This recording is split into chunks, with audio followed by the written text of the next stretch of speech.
So moving on in this section, you will learn number one, what is a pip? Number two, what is a pipette? And number three, how to read a currency pair code. So let's get started. So first and foremost, right, what is a pip?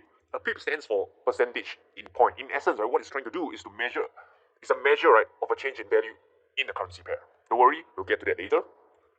So a pip, right, remember, it's the fourth decimal place in the currency pair code. So let me explain, right? Let me give you an example. So let's say, right, euro against the US dollar moves from 1.3500 to 1.3505. Now let me ask you, where is the number to look at when you want to find out what is the pip value change? So remember, pip is the fourth decimal place. So this is basically the fourth number after this dot. So 1, 2, 3, 4. You're looking at this number here. So you're comparing the difference between this number here and this number here. Okay? So quiz time. How many pips difference is this? So let's find out. The answer is quite straightforward. This is actually an increase, right, of 5 pips from 1.3500 to 1.3505. It's a difference of 5 pips. So you can see, right, the last digit, the fourth decimal placing digit, right, it has moved from 0 to 5. That's an increase of 5 pips. Let's do another example. Let's say this time around the euro against the dollar moves from 1.3400 to 1.3350. Now, how many pips is this?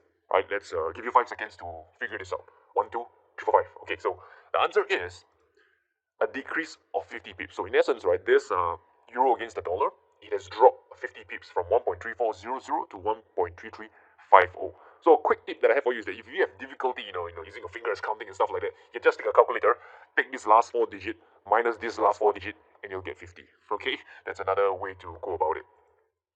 So moving on. One thing to share is that the yen pairs, they are special. They are not like, the other currency pairs where the pip, right, is at the fourth decimal place. For yen pairs, like, the dollar against the Japanese yen, the pound against the Japanese yen, the pip value is the second decimal place. So bear this in mind. Only for yen pairs, the pip value, or rather the pip, the pip, right, when you look at the currency code, right, is at the second decimal place. So let me give you an example. Let's say the dollar against the Japanese yen moves from 100.10 to 100.15. How many pips is that? How much pips did this pair move? Again, very simple. You can just remember, second decimal place is where you look at for the pip for yen pair. So just take 15 minus 10, and your answer is an increase of 5 pips. Next one, another example. Let's say the dollar against the Japanese yen moves from 100.25 to 100.1. How many pips difference is this? Again, very simple. Take the 10, which is 10, minus 25, and you get a decrease of 15 pips. And this is, in essence, right, how you measure, right, how many pips a currency pair has moved. And to take things a step further, because the Forex god, like to make their life a bit more difficult, there's another thing called a pipette. And in essence, right, a pipette is simply known as fractional pips. They are 1/10 the value of a pip. Confusing? Don't worry. An example usually solves your pain.